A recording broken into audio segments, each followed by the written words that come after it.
Assalamualaikum warahmatullahi wabarakatuh.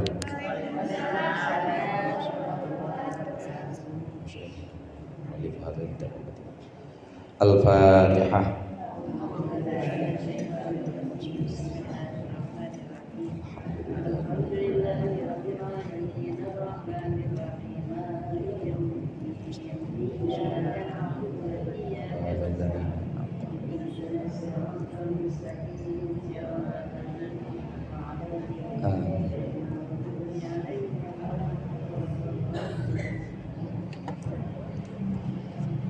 Bismillahirrahmanirrahim.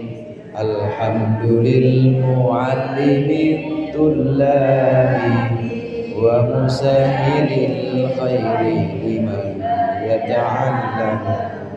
Thumma assalatu wassalamu ala nabi wa alihi wa sahbihi jami'udhamu. Ya Rabbana kaffir 'anna dhunubana wa walidina wa liman huwa muslim.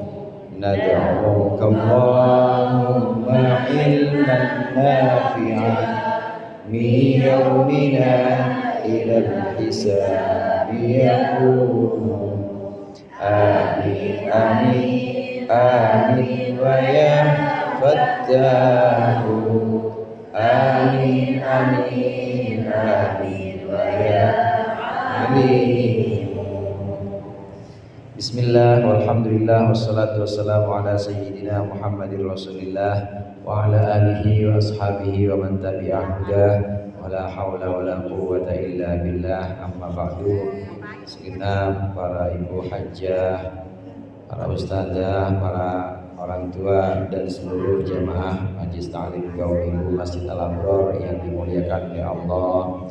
Alhamdulillah pada siang hari ini kita bisa melanjutkan kembali pengajian kita. Mudah-mudahan apa yang sudah kita baca dan apa yang kita akan pelajari menjadi ilmu yang bermanfaat di dunia wal akhirah. Amin ya rabbal alamin. Pembahasan kita tentang sholat sudah sampai tentang pesan-pesan Rasulullah yang memberikan satu ancaman keras kepada orang-orang yang meninggalkan sholat. Udah tahu dia muslim, udah tahu dia dari keluarga Islam, kenal ngaji, kenal orang-orang alim, ada masjid juga, tapi dia meninggalkan sholat. Maka pembahasan kita ini adalah tentang orang yang seperti ini. Orang yang meninggalkan sholat tanpa udzur tentunya, tanpa alasan syar'i atau tanpa alasan yang bisa diizinkan oleh agama. Lain hal kalau memang ada alasan dia meninggalkan sholat karena pengen di jamaah takhir, nggak sholat zuhur bang, entah sholat zuhurnya pas asar karena lagi musafir misalnya, nggak apa-apa. Tapi kalau tanpa udzur, tahuan dia memang seorang muslim, tanpa alasan, tidak ada kesulitan apa-apa, dia meninggalkan sholat, maka ini yang sedang kita bahas, ancaman-ancamannya bahkan sampai pada kekufuran.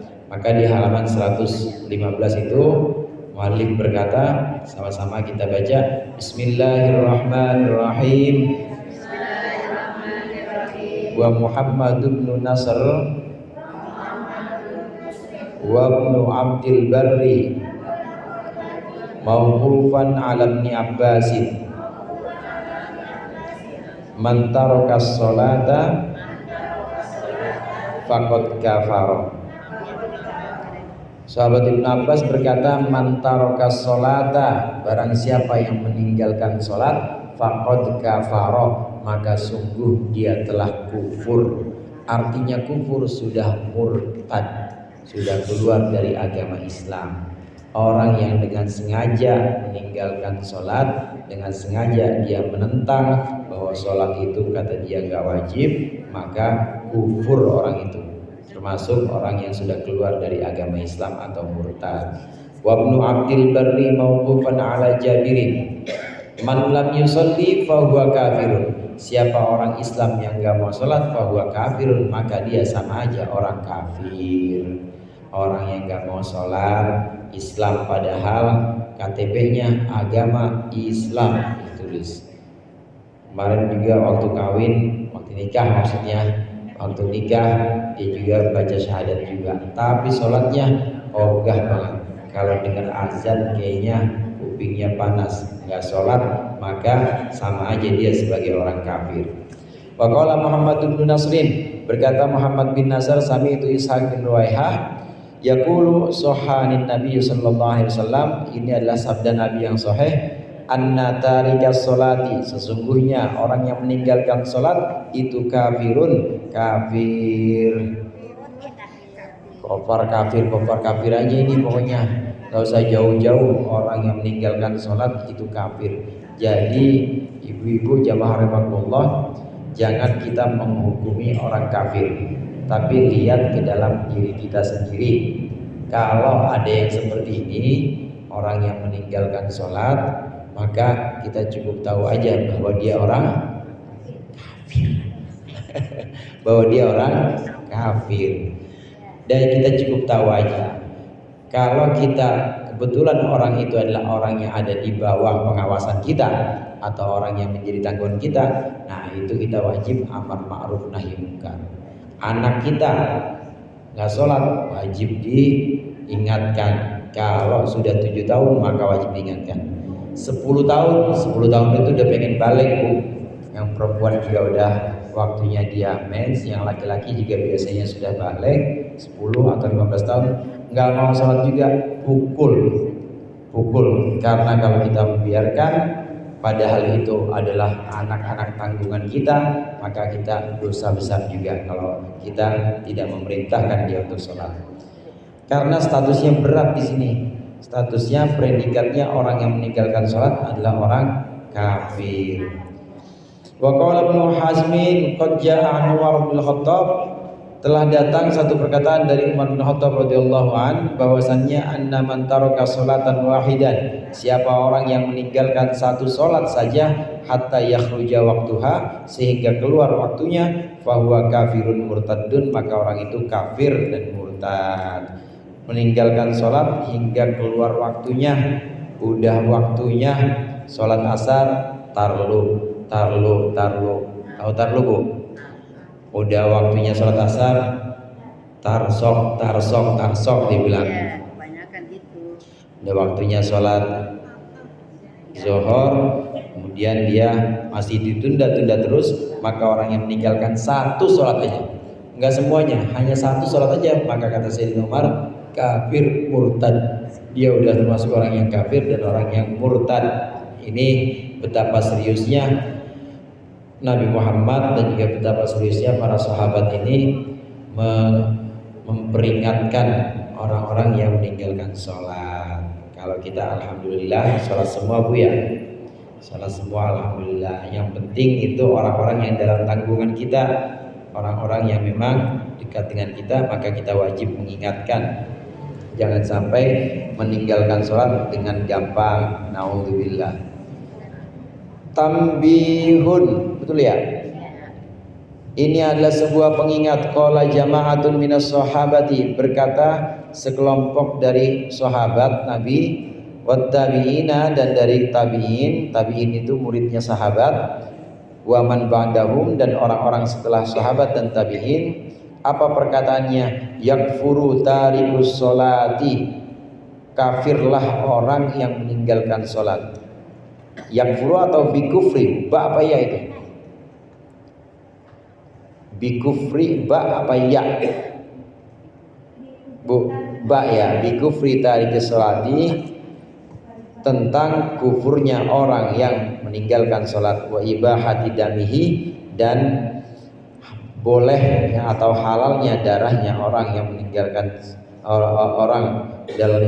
darahnya orang tersebut, minhum, darinya, minhum setitik sampai situ, minhum sebagian dari para sahabat dan tabi'in, Umar bin Khattab, yaitu sahabat Umar bin Khattab, Ibnu Abbas, Ibnu Mas'ud, Abdurrahman bin Auf, Mu'ad bin Jabal, Abu Hurairah, Abu Darda, Jabir bin Abdullah radhiyallahu anhu. Ini para sahabat yang menyatakan pendapatnya.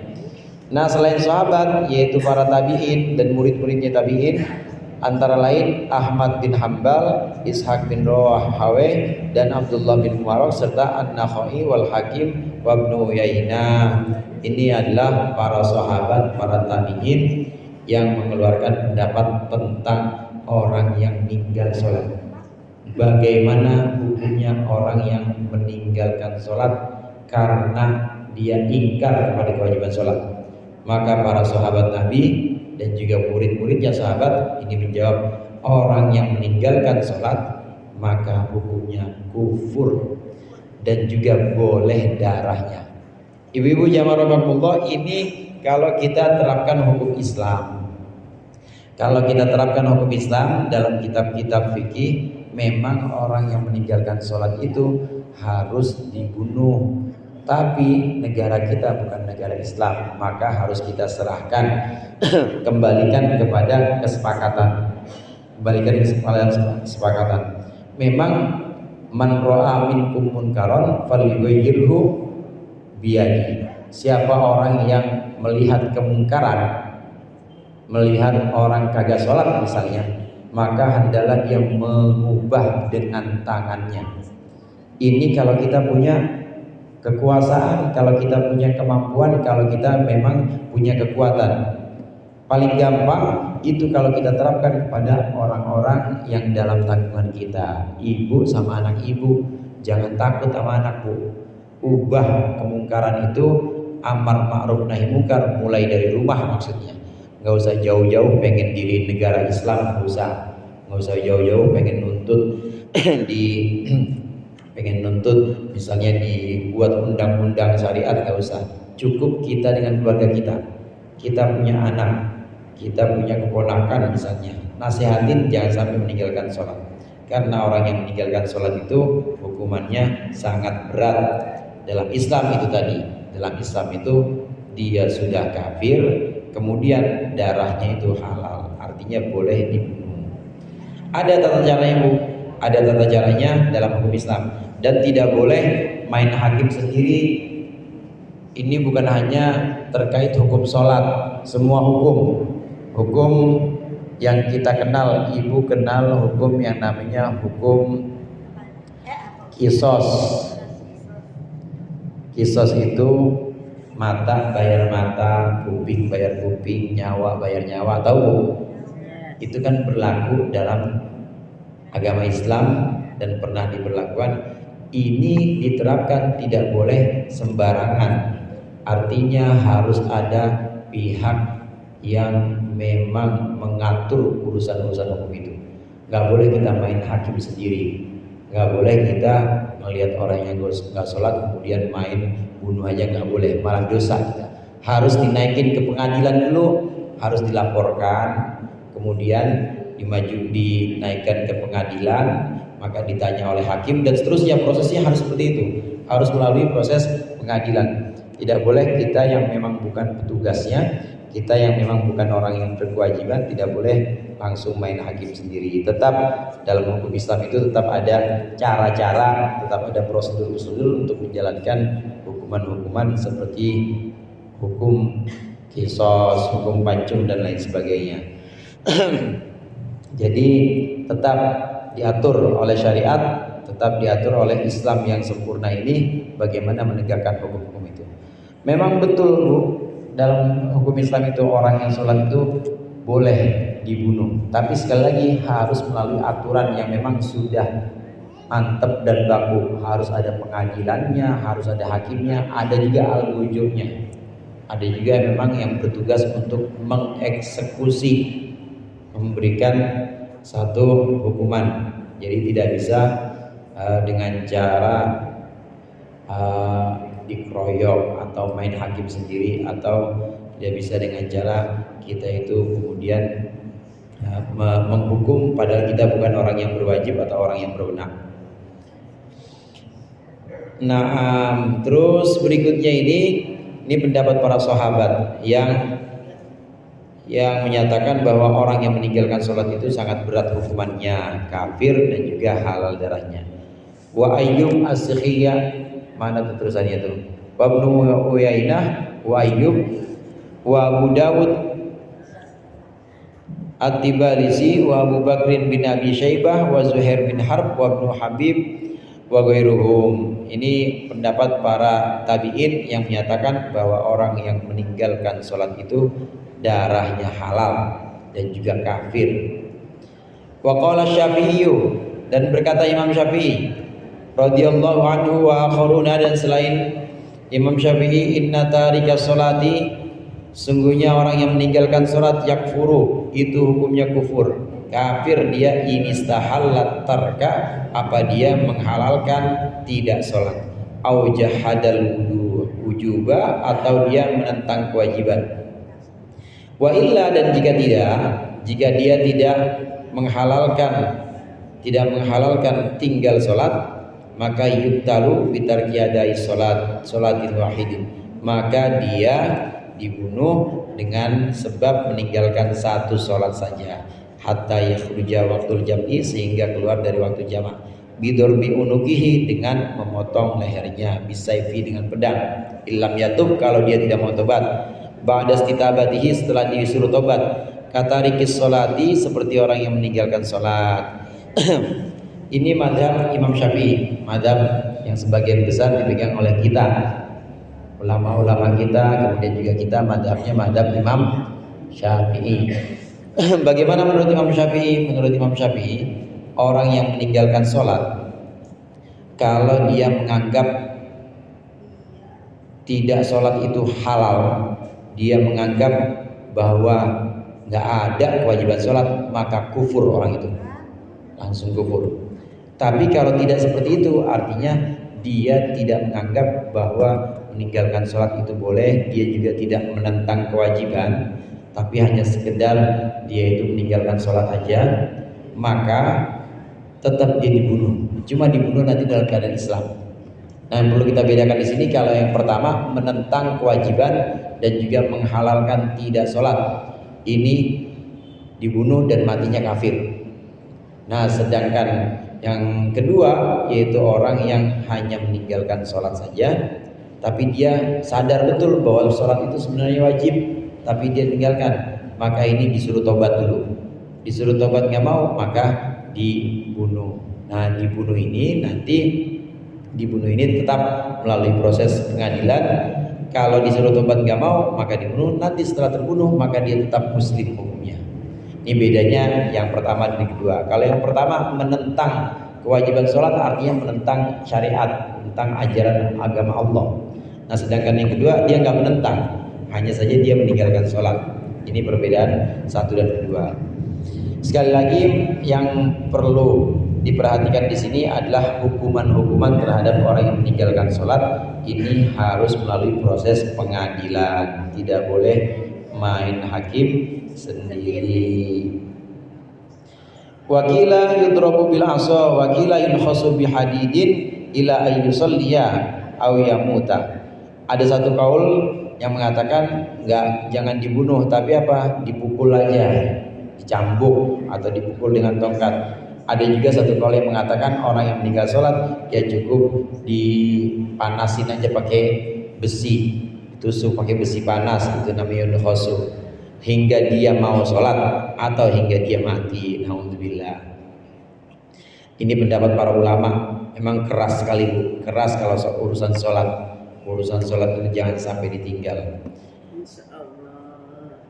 Wa qala al-Ghazali law za'ama za'imun, apabila seorang menduga anna bainahu wa bainallahi halatan, bahwa sungguhnya antara dia dan Allah ada satu keadaan, asqatat anhu sholata, yang bisa menggugurkan sholat darinya, fala syakka fi wujubi qatlihi, maka tidak ada keraguan untuk dibunuh secara wajib.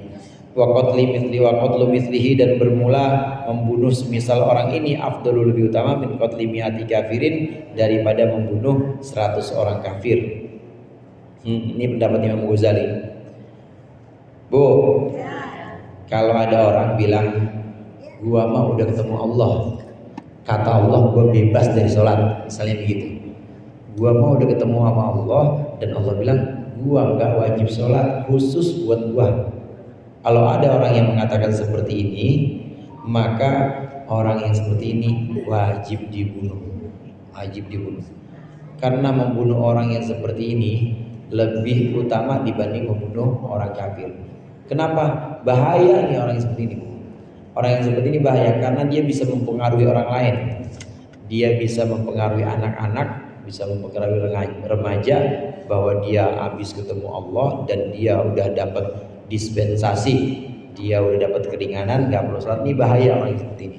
Maka kata Imam Ghazali, ini yang seperti ini wajib dibunuh. Sekali lagi lewat pengadilan. Ibu-ibu jamaah rahimakumullah, para ulama, kemudian juga sahabat, kemudian juga tabi'in yang berpendapat tentang halalnya membunuh orang yang tinggal sholat, ini adalah satu pendapat yang ditekankan kepada para hakim.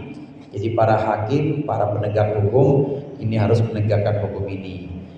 Satu hukum yang dibahas oleh para ulama kemudian diajukan kepada pengadilan, maka pengadilan harus menegakkan hukum ini. Kalau memang pengadilan ya pengadilan Islam atau negara yang negara Islam. Wa qala Ahmad bin Hanbal la yasihu nikahu tarikatis salat. Tidak sah menikahi perempuan yang meninggalkan salat. Walakin fi madhabina, tetapi dalam madhab kami anna nikah zimmiyati aula min nikahi tarikiha. Sungguhnya menikahi orang kafir zimmi, perempuan kafir zimmi itu lebih utama daripada orang yang meninggalkan sholat. Kalau udah ketahuan dia muslimah tapi nggak sholat, maka jangan dia dinikahi. Tahu calonnya itu perempuannya, pengantin atau calon perempuannya itu muslimah, tapi ternyata dia tinggal sholat, jangan sekali-kali nikahi. Sholatnya malas, jangan bu, cari mantu jangan yang malas sholatnya. Karena orang yang meninggalkan sholat itu tidak sah nikahnya. Kalau nikahnya tidak sah, ya berarti hubungannya zina, haram. Ya, orang yang meninggalkan sholat. Jadi mantu ya atau buat anak-anak kita tetap nggak boleh. Kalau orang yang suka maksudnya, ya suka, tetap nggak boleh, jauhin. Apalagi itu anak kita, apalagi itu orang yang dalam tanggungan kita. Kita mampu kita larang, kita mampu kita kerasin, karena itu keluarga kita. Meskipun dasarnya dia suka, cinta apa sih cinta? waktunya nanti ya, waktunya lagi susah ya susah, itu tuh terbuktinya di situ nanti. Jadi nggak ada alasan suka sama suka ya sholat lu. Agak sholat lagu apa lu? Kalau gitu, kalau orang tua kita ngomong. Orang yang meninggalkan sholat nikahnya tidak sah. Faslun. Iya bu, faslun ya. Betul, faslun. Ini ada sebuah pasal baru fi tahrimi ta'khiri sholat, dalam haramnya mengakhirkan waktu sholat an waktiha, dari waktunya. Insyaallah akan kita lanjutkan pertemuan yang akan datang. Mudah-mudahan bermanfaat. Lebih kurangnya saya mohon maaf. Wallahul muwaffiq ila aqwamit thoriq. Assalamualaikum warahmatullahi wabarakatuh.